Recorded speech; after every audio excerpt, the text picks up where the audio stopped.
हरे कृष्णा। हम बात करते हैं पितृपक्ष की। पितृपक्ष इस बार जो पड़ा है वो बहुत ज़्यादा महत्वपूर्ण है, क्योंकि ऐसा संयोग 100 साल में एक बार पड़ता है। क्योंकि इस बार जो पितृपक्ष का जो प्रारंभ हुआ है वो 7 सितंबर 2025 से हुआ है, जो कि चंद्र ग्रहण था, और ये पूर्ण होगा 21 सितंबर 2025, जिस दिन होगा सूर्य ग्रहण। तो ये बहुत ही ज़्यादा महत्वपूर्ण है ये समय, बिकॉज़ इस टाइम पे किया गया कोई भी पूजा, कोई भी तर्पण, कोई भी दान, कोई भी अच्छा अनुष्ठान हमारे पितरों तक 1000 गुना ज़्यादा वेग से पहुँचेगा और उनका आशीर्वाद हमको अवश्य मिलेगा। तो किन लोगों को पितृ पूजा करनी चाहिए, किस टाइप की प्रॉब्लम्स हों हमारे लाइफ में, तब हमें लगता है कि हमारी ज़िंदगी में पितृ दोष है। वैसे तो पितृपक्ष में हर इंसान को, पितरों को तर्पण, भोजन और गाय को, चींटी को, कौवे को और कुत्ते को अवश्य खाना खिलाना चाहिए। लेकिन जिन लोगों की ज़िंदगी में जॉब से रिलेटेड बार बार प्रॉब्लम चल रही हो, वो लोग जॉब ढूंढ रहे हों बट उनको बार बार जॉब से निकाल दिया जाता है, उनको फिनेंशियल स्टेबिलिटी नहीं मिल रही उनकी लाइफ में, तो उनको भी पितृपक्ष में पूजा करना बहुत ज़्यादा इम्पॉर्टेंट है। जिन लोगों को बहुत ज़्यादा डरावने सपने आते हैं या सपने में वो पितरों को देखते हैं, ऐसे लोगों को देखते हैं जिनकी डेथ हो चुकी है, या वो अपने सपने में स्नेक्स को बहुत ज़्यादा देखते हैं, इसका मतलब भी ये है कि उनकी कुंडली में पितृ दोष है।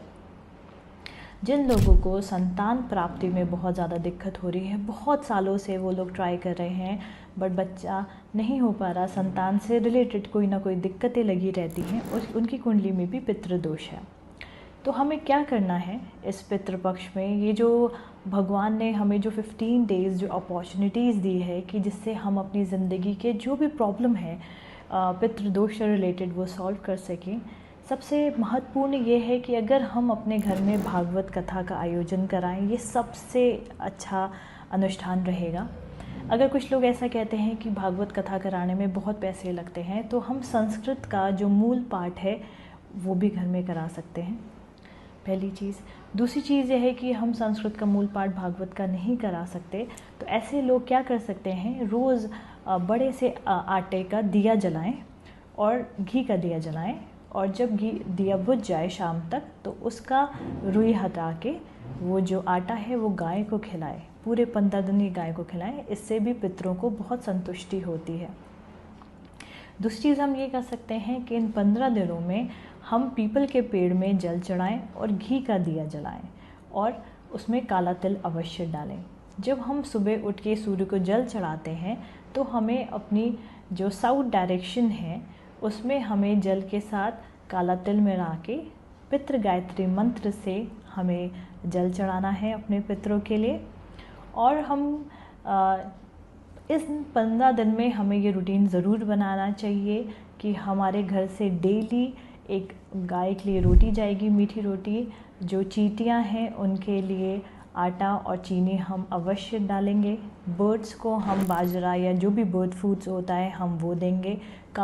जो कुत्ते की रोटी हम अवश्य डालेंगे, और कौवे की भी रोटी हम अवश्य डालेंगे। ये 15 दिन में तो हमें ये संकल्प ले ही लेना चाहिए।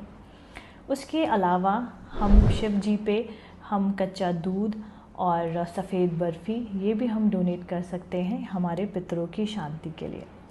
और पितृपक्ष पे हमें इन 15 दिन में अवश्य हमें तुलसी जी का दिया जलाना चाहिए और तुलसी जी को जल चढ़ाना चाहिए। इनमें से अगर आप सब चीज़ें कर सकें तब तो आपके लिए बहुत ही अच्छा रहेगा।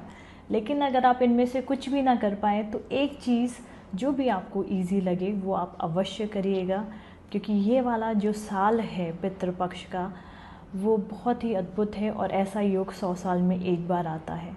तो अपने पितरों का आशीर्वाद लीजिए। अब आपकी ज़िंदगी में जो भी फिनेंशियल प्रॉब्लम है, संतान से रिलेटेड प्रॉब्लम है, अगर आप घर बनाना चाहते हैं बट आपका घर नहीं बन पा रहा, बार बार रुकावटें आ रही हैं, तो ये भी पितृदोष की वजह से हो सकता है। तो आपको ज़रूरी है इस पितृपक्ष का सही समय यूज़ करिए और सारा तर्पण, दान, अनुष्ठान अवश्य करिए। हरे कृष्णा।